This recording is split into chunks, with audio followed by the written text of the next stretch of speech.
Okay, Breaker Broke 23. Today I would like to show you one of my favorite amplifiers. I've actually used this on a Bluetooth video, and I get a lot of people asking me questions about this little receiver, so let's just briefly run over this beauteous little Technics SA-404. This thing's rated at 50 watts a channel, both channels driven, 20 to 20,000 hertz. Minimum RMS. This is like real old school power ratings. So I wouldn't. I've seen people say, well, that's conservative rated, but I don't believe so. I think 50 is about right. Let's start with the functions. We have the on-off switch, headphone jack, stereo headphone. We have the speaker switch, and I like this particular feature on this rig.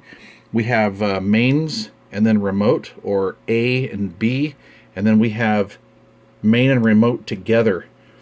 And I like this because I run my main speakers on this one, and I run my subwoofer on remote, and then play them both at the same time.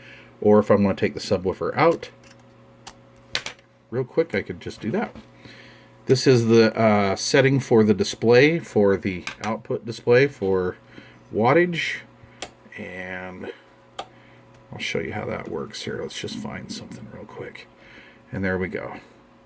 Okay. And you flip it. You go from 1/10 of a watt to a watt, and then it is not as sensitive. I think that's kind of cool. Okay, bass, treble, low boost, high boost, and then you can take and filter the low out or the highs out. I don't remember what the specs were on this, but I do remember the boost at low frequency was roughly 10 dB at I think 50 hertz, and I think the boost for the high end was right around 10 dB at 1500, but I'm not really sure on that. Balance control for the speakers, loudness control on and off, tape monitor 1 and 2. We have the mode selector, so we have AM, FM, phono, and auxiliary. I like the phono section in this little receiver. Very nice phono preamp in here, nice and smooth, and just a real good overall full sound. Okay, we have FM mono and stereo, and auto is basically it just kind of squelches out any of the background static here as you're trying to go through the dial and find a station.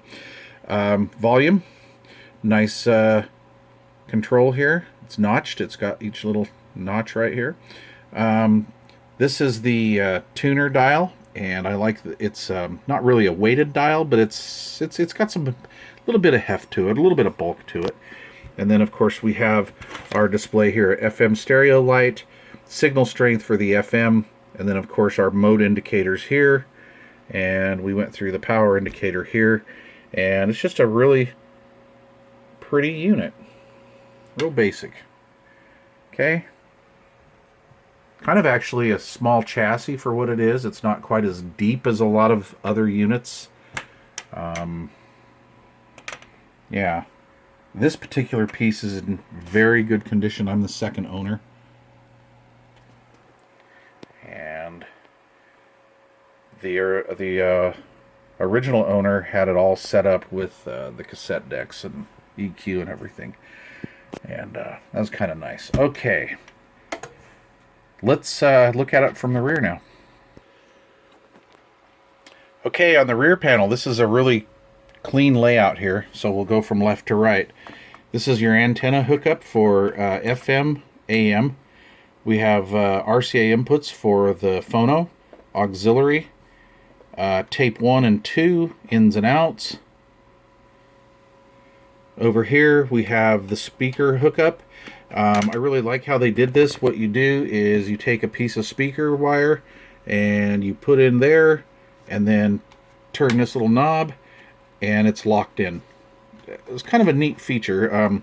It limits you to like what gauge of wire you're going to use, but this will accept most any 18 gauge wire. Not a problem. So we have the mains and then the remotes, left and right. We have a unswitched 110 output. I would have liked to seen a switched here as well, but this really wasn't a high-up model in the lineage, so I think you had to spend some more money to get that extra one. Okay, the construction of it is pretty basic. We have masonite, perforated masonite bottom piece here. The sides are held together with veneer-covered particle board, and this is a wood veneer. And then we have the nice perforated grill on the top. Let's show the insides of this real quick. Okay, let's take a look inside. Take the 3 screws off the back. This piece slides out. And then we can slide this piece out, and this just comes right out of that little dadoed notch there. And we have the insides of this beast. And here we have the dial with the string going from one end to another to pull the dial indicator. And then it comes back here to this really neat little open air capacitor circuit setup. And this has a really good tuner in it, and this is why. Alright. It does have a really nice tuner. Okay, we have the power supply section over here. And our caps for the high voltage caps for the power supply.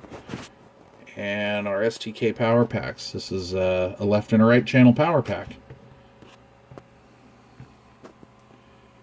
And there you go.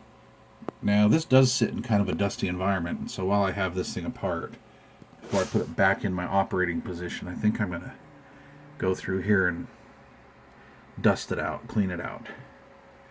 But anyway, there's a quick look-see at my Technics SA-404.